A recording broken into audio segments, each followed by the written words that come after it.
Bonjour à vous tous.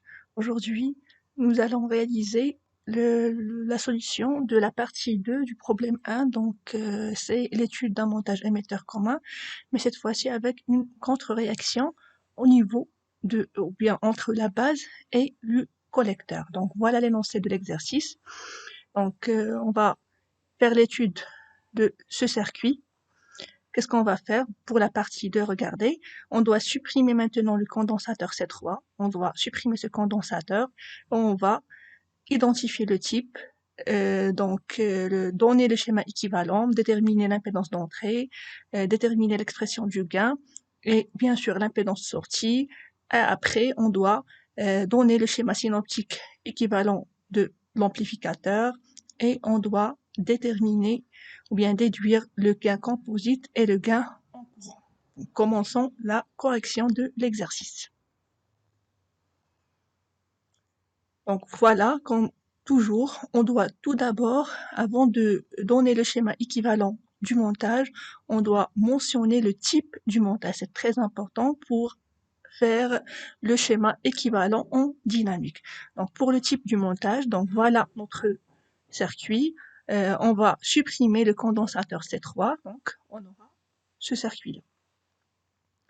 Voilà, voilà, on a toujours une contre-réaction entre la base et le collecteur. Voilà. Donc, qu'est-ce qu'on va faire? On doit déterminer, pour avoir le type du montage, on doit déterminer l'entrée et la sortie de ce montage. Donc, regardez l'entrée, c'est au niveau de la base.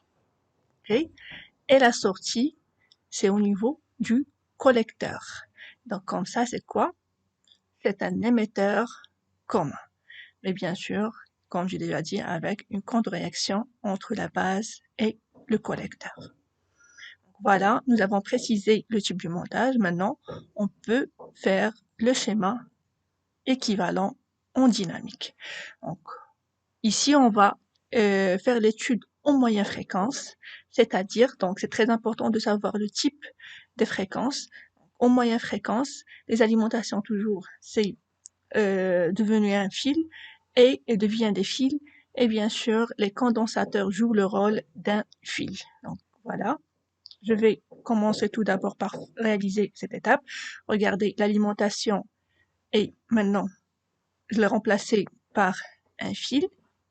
Et les condensateurs, C1, C2, je l'ai remplacé par des fils, la même chose. Okay? Et aussi, qu'est-ce qu'on doit faire? On doit mentionner toujours les électrodes. Donc, voilà, la base, collecteur, l'émetteur, et on doit rajouter la masse. C'est très important de mentionner même la masse M. Voilà. Maintenant, je peux faire mon schéma équivalent. Mais comme j'ai déjà dit, avant de faire le schéma équivalent, on doit savoir le schéma équivalent du transistor. Est-ce qu'on va tenir compte de l'eau ou non? Donc, c'est un émetteur commun. Ici, il nous a donné H de 2 négligeable, donc automatiquement sans lot. Voilà le schéma équivalent du transistor en moyenne fréquence. Maintenant, je peux faire mon schéma équivalent. Donc, pour tracer le schéma équivalent, toujours, je vais poser 3 lignes. OK? Donc, ces 3 lignes, on a déjà expliqué le rôle de ces 3 grandes lignes. Donc, première ligne, c'est qui est à gauche, représente l'entrée de notre système, donc c'est au niveau de la base. Ici, c'est au niveau, donc c'est la sortie qui est au niveau du collecteur. Et ce qui est en bas, c'est l'électrode qui est en commun, donc c'est un émetteur commun. Après, on doit savoir si notre émetteur est relié directement à la masse ou bien non. Okay? Donc regardez, je vais mentionner la masse ici, mais regardez, entre l'émetteur et la masse, il existe une résistance RE. Okay? Donc voilà, je vais la dessiner ici. Donc voilà, entre l'émetteur et la masse, on a une résistance RE. Et après, qu'est-ce qu'on doit faire? On doit bien sûr tout d'abord commencer par remplir notre bien, donner le schéma équivalent du transistor. Okay? Donc regardez, entre la base et l'émetteur, on a une résistance HA1. Voilà. Et bien sûr, le courant, c'est de la base vers l'émetteur qui est IB. entre le collecteur et l'émetteur, qu'est-ce qu'on a? On a un générateur de courant bêta IB. Voilà, c'est le bêta IB. Ok? Et le sens du courant, c'est très important. C'est du collecteur vers l'émetteur. Ok? Après, qu'est-ce qu'on doit faire? Je vais maintenant commencer à faire le remplissage du reste du circuit. Je vais commencer par la partie entrée. Donc, regardez ce carreau-là, représente l'entrée. Entre la base et la masse, qu'est-ce qu'on a? On a la résistance R2, ok? Et on a RG en série avec EG. Donc, regardez, on a R2 et RG en série avec notre générateur EG. Donc, ça, c'est l'entrée. Et bien sûr, la tension d'entrée, c'est V. Voilà. Maintenant, regardez à la sortie. La sortie, c'est entre le collecteur et la masse. Qu'est-ce qu'on a? On a deux résistances. Entre le collecteur et la masse, on a la charge, premièrement. On a aussi, regardez, RC. RC, c'est entre le collecteur et, regardez, cette borne-là, elle est reliée à quoi? À la masse. Donc, entre le collecteur et la masse, on a RC en parallèle avec RL. Voilà. Et la sortie. Aussi, regardez entre la base, et ici je mentionne ma tension de sortie, donc c'est au niveau de la charge bien sûr. Maintenant regardez ici entre la base et le collecteur. Qu'est-ce qu'on a? On a une résistance R. Voilà. Entre la base et le collecteur, on a une résistance R. Et voilà, nous avons terminé notre schéma équivalent en dynamique. Passons à la troisième question, on doit calculer l'impédance de sortie, d'entrée plutôt. Ok? Donc voilà, notre montage, c'est celui-là. Bien sûr, comme j'ai déjà dit, toujours s'il y a des simplifications à faire pour le montage, essayez de le faire dès le départ. Lorsqu'on dit simplification, c'est-à-dire est-ce qu'il existe des résistances en parallèle. Donc regardez RC et RL. Ces deux résistances sont en parallèle. Ok? Donc je vais les regrouper. Je vais les nommer R. Voilà. R, c'est RC en parallèle avec RL. Voilà notre schéma équivalent. C'est plus simplifié que l'autre. En utilisant la méthode directe, je vais calculer l'impédance d'entrée. Qu'est-ce que je dois faire? Je dois se placer au niveau de la tension d'entrée VE et je dois regarder. Qu'est-ce que je regarde? Je regarde dans un premier lieu ma résistance R2. Mais R2 cache le reste du circuit. Donc, caché, c'est en parallèle, représente en parallèle. Donc, en parallèle avec le reste du circuit qui représente l'impédance Z'E. Okay? Donc, voilà, ZE, c'est R2 en parallèle avec Z'E. Maintenant, qu'est-ce que je dois faire? Je dois déterminer le Z'E. Pour déterminer le Z'E, je dois connaître deux choses. La tension à l'entrée de ce carreau-là, ok, et le courant qui entre dans ce carreau. Ok? Donc, regardez la tension à l'entrée, c'est toujours VE. Et le courant qui entre, je vais le nommer I0. Voilà. Donc, Z'E, c'est VE sur I0. Et je vais calculer chaque terme indépendamment. Je vais commencer par le calcul de VE. Ok, la tension VE, c'est la tension aux bornes de la résistance R2, mais je ne peux pas utiliser cette branche. Pourquoi?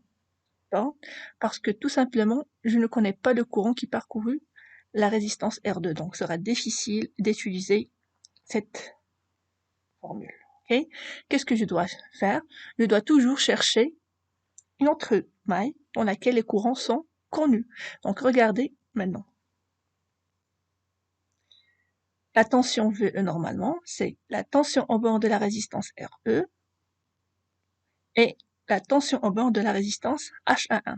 Donc, la tension au bord de la résistance RE, je connais le courant en utilisant le loi de nœud ici. Donc, regardez, il nous donne IB plus bêta IB. Donc, voilà, le courant est bien connu.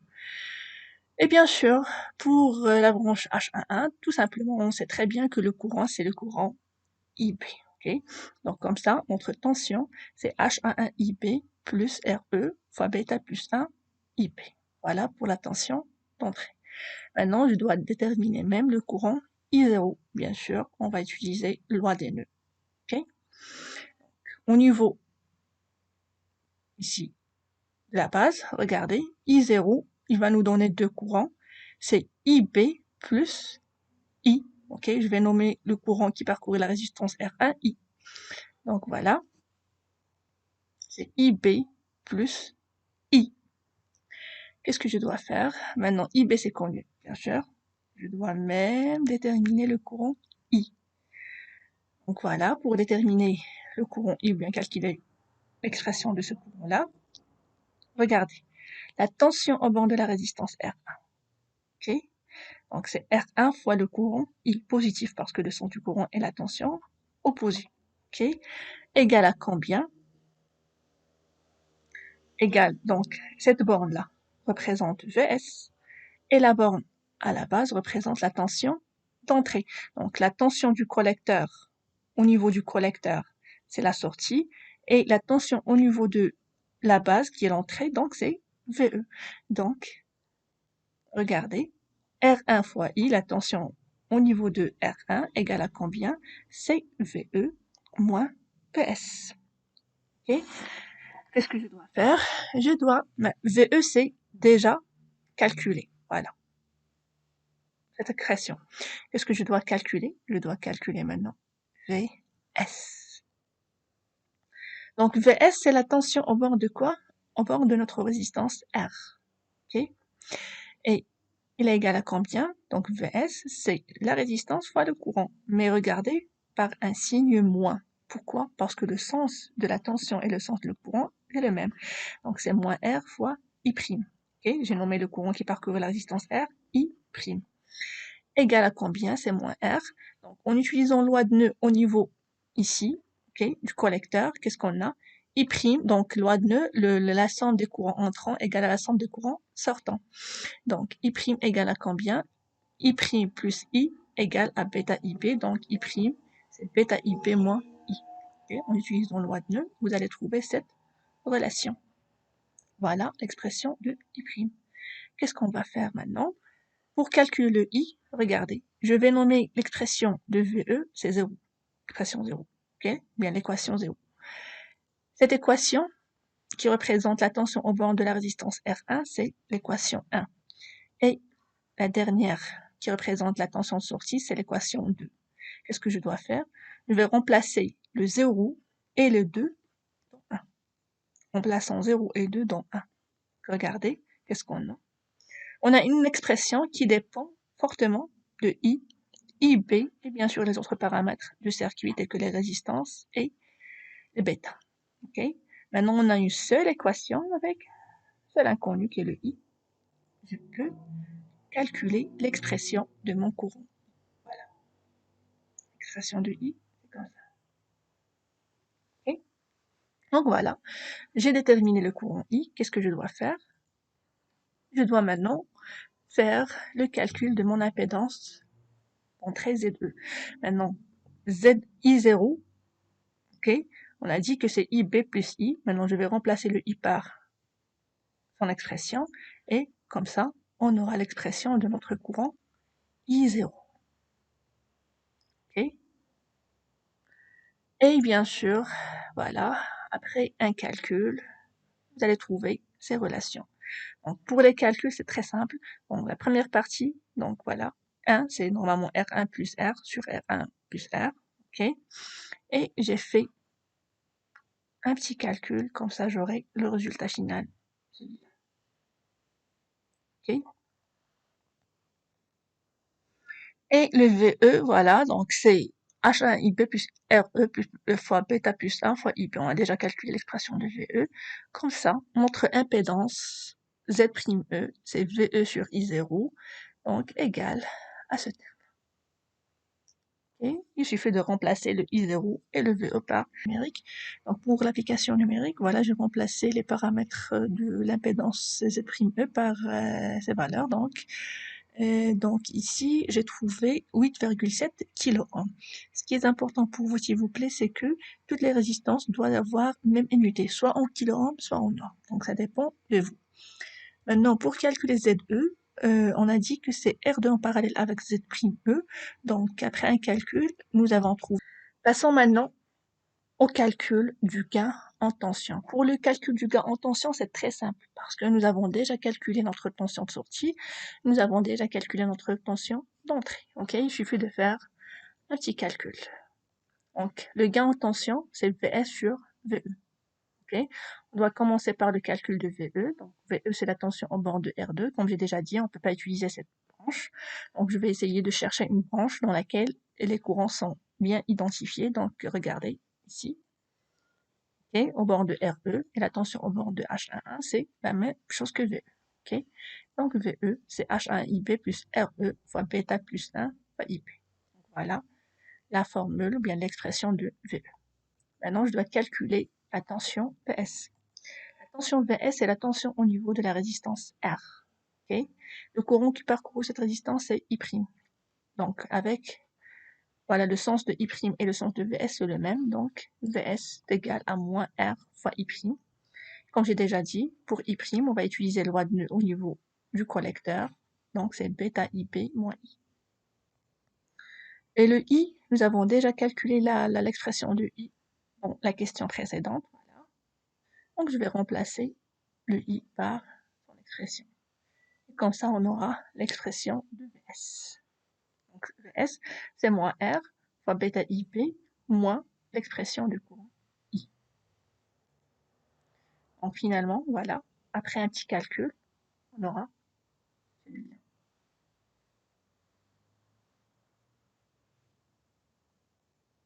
Donc, voilà, l'expression finale de Vs.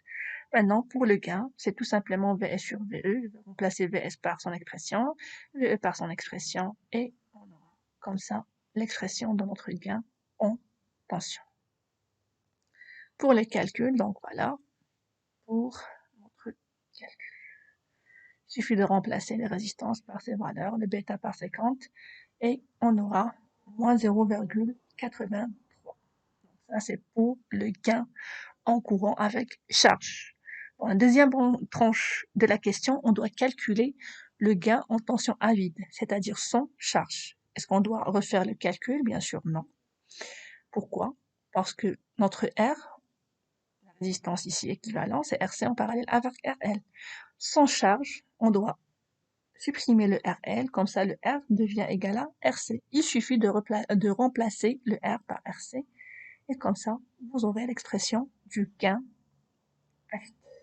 Okay. Donc, après un calcul, vous allez trouver moins 9. Voilà la valeur et l'expression du gain AVC, un circuit ouvert. Maintenant, on va passer à la dernière, plutôt pas la dernière, mais c'est l'impédance sortie.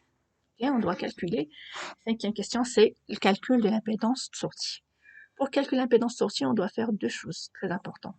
Premièrement, le EG, on doit le court-circuiter. Okay. EG égale à 0. Et bien sûr, à vide, on doit éliminer la charge. On doit débrancher la charge. Ça, c'est l'impédance sortie. Donc voilà notre montage. Qu'est-ce que je vais faire? Je vais faire EG égale à 0 et je vais débrancher la charge. Donc voilà. Ici, j'ai remplacé le EG par un fil. Ici, on doit éliminer la charge, donc il ne nous reste que RC. C'est ça, le circuit utilisé pour calculer l'impédance sortie.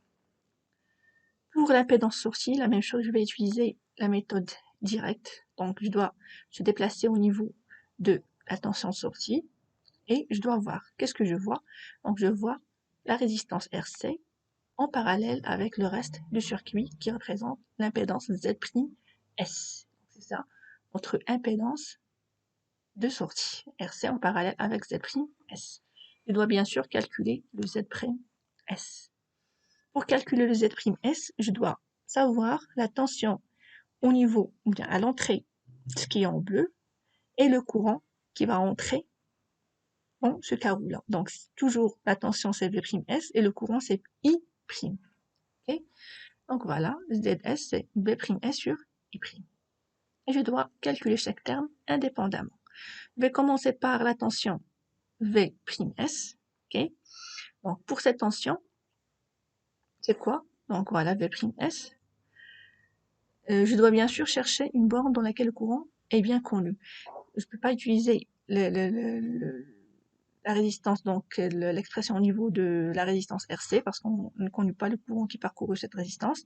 Donc je dois faire une recherche. Donc regardez. Maintenant, avant de faire la recherche, regardez. Qu'est-ce que je vois? Je vois RG en parallèle avec R2, donc je vais les simplifier. Je vais le nommer R'G. Okay, toujours essayer de simplifier votre circuit. Regardez V'S, c'est la tension en utilisant le loi de May, c'est la tension au bord de R'G plus la tension au bord de R1. Okay, donc regardez le courant qui parcourt le R'G, c'est I0, et le courant qui parcourt le R1, c'est I. Donc regardez en utilisant ce loi de May, donc Vs c'est moins R1 fois I, parce que le sens de courant et le sens de la tension est le même, même au niveau de la résistance R1. Le sens de la tension et le sens de courant est le même. Donc regardez à moins. Ok, voilà, donc V' est égal à moins R1 fois I moins I0, je vais utiliser loi de nœud, donc je vais remplacer par I plus IB. Voilà, IB plus I.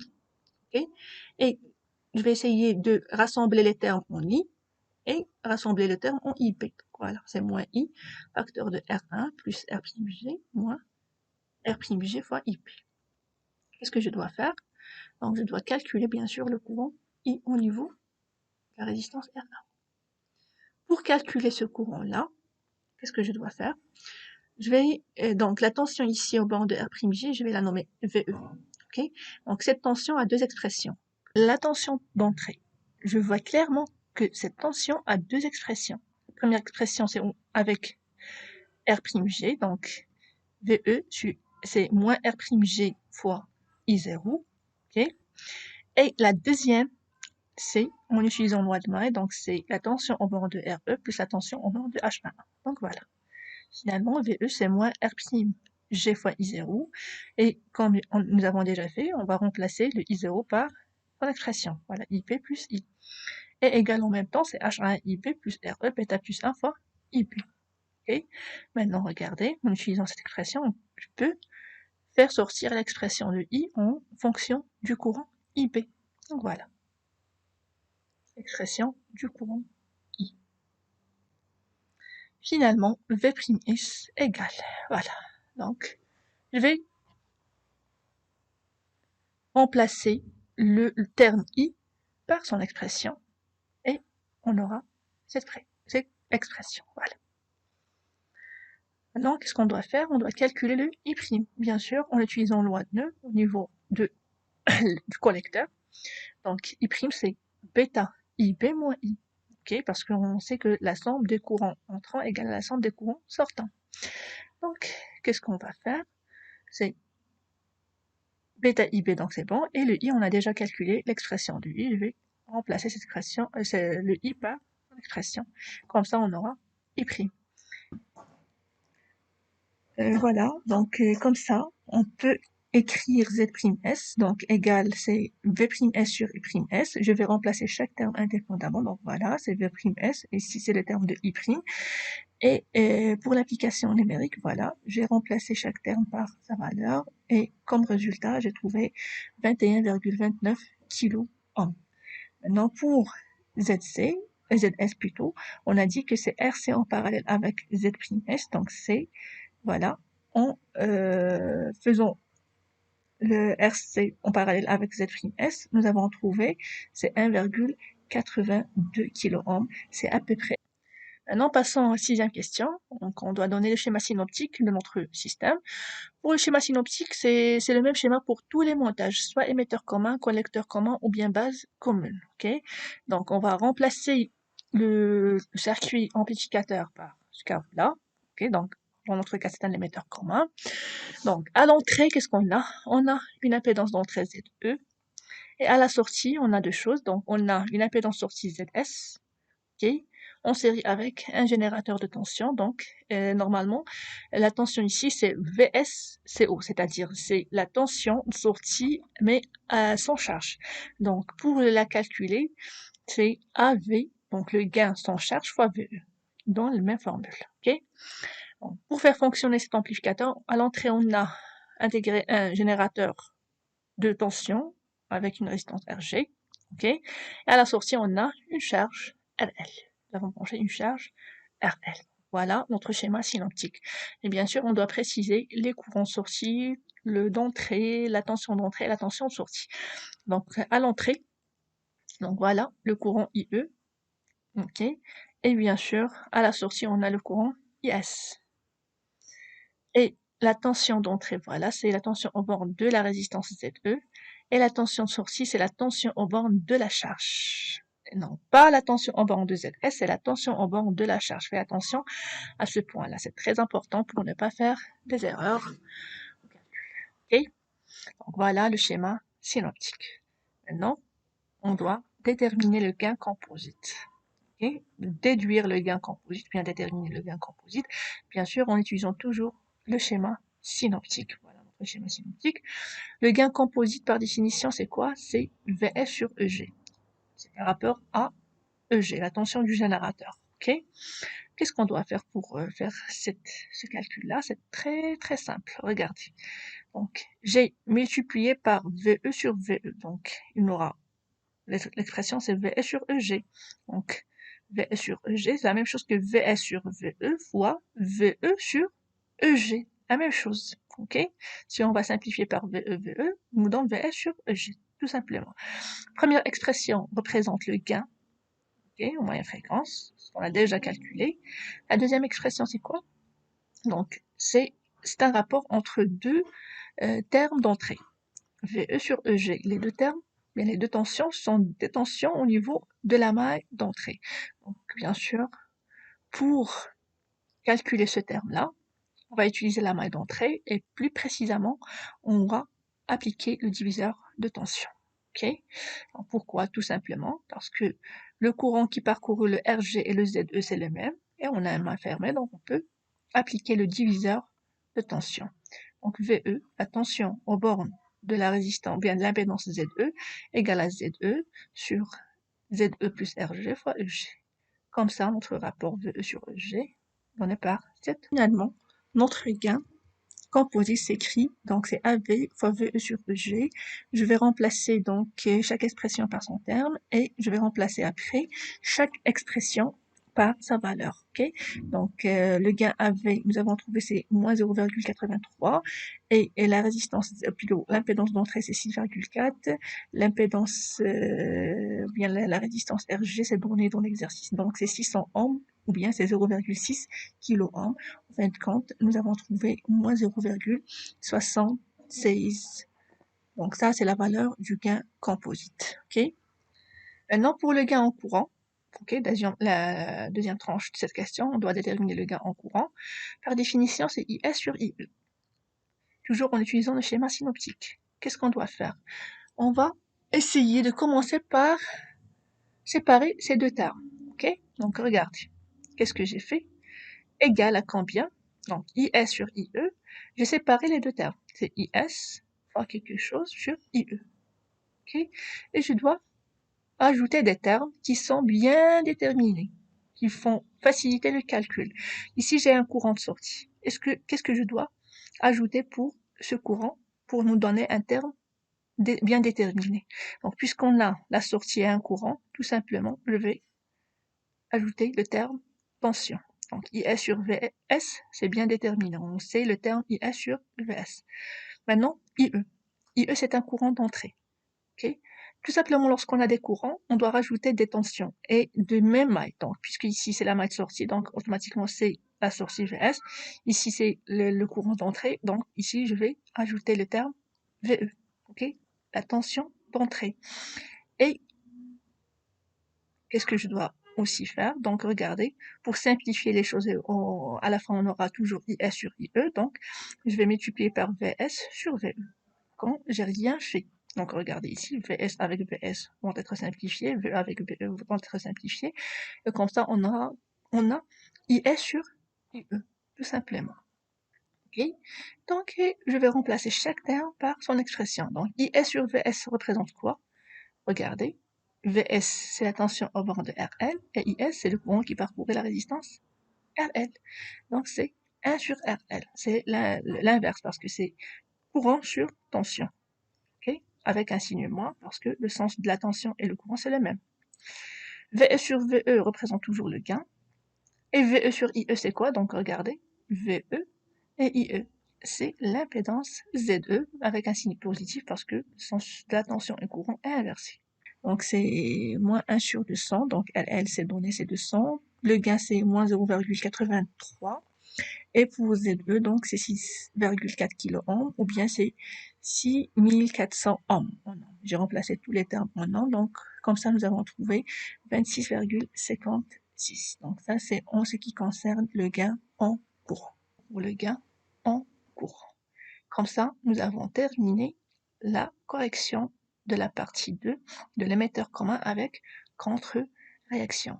Pour l'exercice de basse fréquence, donc je vais essayer de le déposer le plus tôt possible. Merci pour votre attention.